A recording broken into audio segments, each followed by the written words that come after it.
Председателе, почитувани колеги, заменик министер, незнаењето и неработењето на оваа власт која се провлекува сиве овие 5 години на нивно владење, незнаење и неработење кое оваа година може слободно да заклучиме дека достигна кулминација, кое што незнаење и неработење особено излегува на површина од 2020 година, кога во Македонија беззаконието дојде до израз, особено со прогласувањето на здравствената кризна состојба.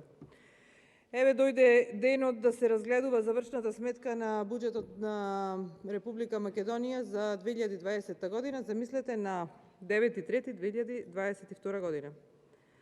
Господине заменик министер, зошто не ја браните оваа завршна сметка? Или не се брани истата? Да, не се брани. Во 2020 година владата веќе не можеше да крие дека не знае да ја води државата, ама одлично покажа дека фамилијата без срам, без око да им трепне, си ги полнат джебовите, се краде на секој чекор и при тоа се прекршуваат закони, а никој ништо не презема. И сега е вистинскиот момент, почитувани колеги, почитувана јавност, да се потсетиме на праксата која што ја воведе оваа власт, односно СДСМ и фамилијата, а тоа е непочитувањето на законите, особено непочитување на Законот за јавни набавки и воведувањето на пракса на склучување на договори во 4 очи, односно договарање на тендери во 4 очи.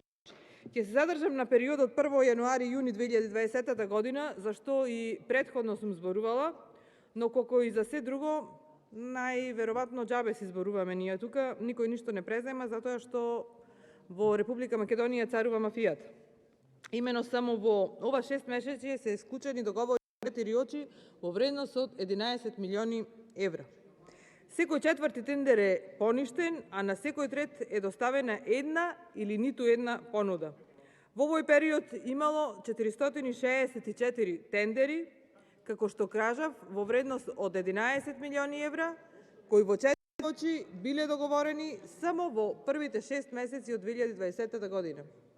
Во периодот јануари-јуни 2020 година, поништувањето на тендери во однос на истиот период 2019 година е зголемен за 27%. Најсомнителните вакви тендери или договори имало, почитувани колеги, АД Електрани, Министерството за одбрана, Министерството за внатрешни работи и Министерството за здравство. Она што е симптоматично во функционирањето на власта е што преценетата вредност на тендерите не се објавува јавно, односно власта не објавува јавно, а сепак одредени понудувачи доставувале понуди што се симптоматично блиску до проценетата вредност. Сега одиме понатаму.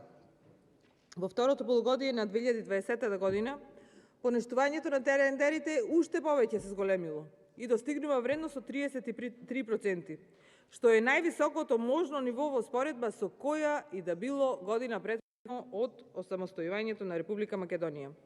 А каква ќе биде ситуацијата за 2021 година, допрва ќе видиме, али како што оди работата и ажурноста на институциите во државава, најверојатно во 23-та ќе имаме информацијава. Овде имаме еден многу интересен податок, имено контролирани се, почитувани само 1% од тендерите и во тој 1% кај секој петти тендер се забележани неправилности. Во 1% од контролирани тендери, секој петти тендер има неправилности. При комуникацијата фирмите кои што учествувале на тендерите, имено тие кои што го правеле испитувањето ги комуницирале фирмите кои што учествуваат на тендерите, и фирмите одговориле дека тендерите се договараат, односно власта ги договара тендерите. 47% од фирмите одговориле дека има корупција во јавните набавки. Иако ова се случува во цела 2020 година, Бирото за јавни набавки останува и глуво и немо на оваа појава, односно не започнува да врши контрола врз основа на кршење на Законот за јавни набавки. А демек тоа тело треба да ги контролира сите овие институции и владата нормално.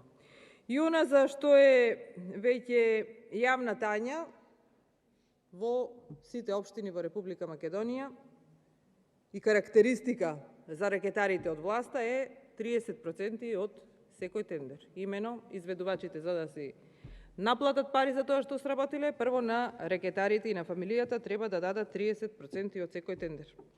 Почитувани колеги, дури 6,7 милиони евра се потрошени за договори во 4 очи со образложение за заштита од коронавирус во 2020 година. Оно што може да се види од завршната сметка за 2020 година е буџетски дефицит за 2020 дека е 54 милиарди денари или 880 милиони евра. Јавниот долг на крајот 2020 година за жал достигна 60%. Капиталните расходи во 2020 година се најниски во последните 10 години или 16,2 милиарди денари, односно 250 милиони евра. Од лекциите за економија што ни ги држеше Зоран Заев, кој што едно време, токму во 2020 година, беше или се замислуваше дека е министер за финансии, последиците ги трпат граѓаните, стопанствениците и државата. Последици кои што се веќе неподносливи. Во 2020 година изгубени се над 50.000 работни места. Зборувам само за 2020 година. Почитувани колеги, бројките на секој чекор за жал се поразителни. А уште попоразително е она што ни се случува деновиве. Цените на нафтата и гасот уриваат рекорди. Цената на 1 мегават час започна да се менува и од час во текот на денот, па така во одреден временски период се продава и за 500 евра по мегават час. Државата во 2020 година се задолжи, почитувани, за 1,6 милиарди евра. Само за една година 1,6 милиарди евра задолжување.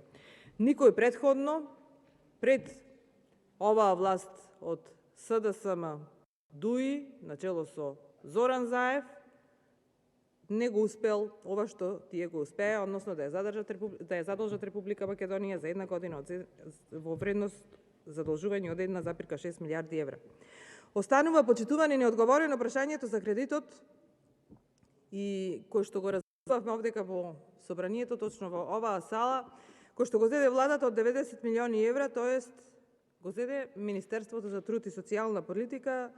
Најголем дел од тој заем беше за изградба на модуларни болници и која што изградба на модуларни болници ја потпишуваше тогашната министерка Шахпаска. До ден денес немаме одговор на прашањето за што се потрошија тие пари, кој ја нарачуваше, односно кој ги потпишуваше, кој ги склучуваше договорите во 4 очи за изградба на модуларни болници онаму каде што се изградија и со кој квалитет се изградија. Дали е тоа Шахпаска или некој друг? Најверојатно ни ние, односно граѓаните на Република Македонија, не треба да ги знаеме одговорите. Господине заменик министер, крајно време е да сватите дека не е повеќе време за арогантно однесување. Владата конечно ваквиот однос треба да си го остави за дома. Не ги прифаќате мерките кои што ги нуди ВМРО ДПМН, кои што 2 недели поред ги повторуваме буквално секој ден 2 недели, за да попладнево премиерот излезе со истите мерки кои што ги нудеше ВМРО ДПМН. И сега прашањето е што ќе се случеше ако ги прифатевте 2 недели порано. Сигурно тоа ќе беше подобро за сите граѓани на Република Македонија, односно ќе беше подобро за државата. Не е проблемот воопшто што ВМРО ДПМН ги понудило мерките, а вие сега ги нудите мерките да не се прифатени од ВМРО ДПМН. Но замислете што ќе се случеше ако ги префатевте точно пред 2 недели кога за пат ги понудивме. Повторно ќе речам, не е време за ароганција. Треба да ги прифаќате добрите предлози, односно овие се тешки денови, тешки месеци следуваат, тешка година за државата и треба да се прифаќа секој добар предлог без разлика дали иди од опозицијата или од власт. Благодарам. Благодарам, тука е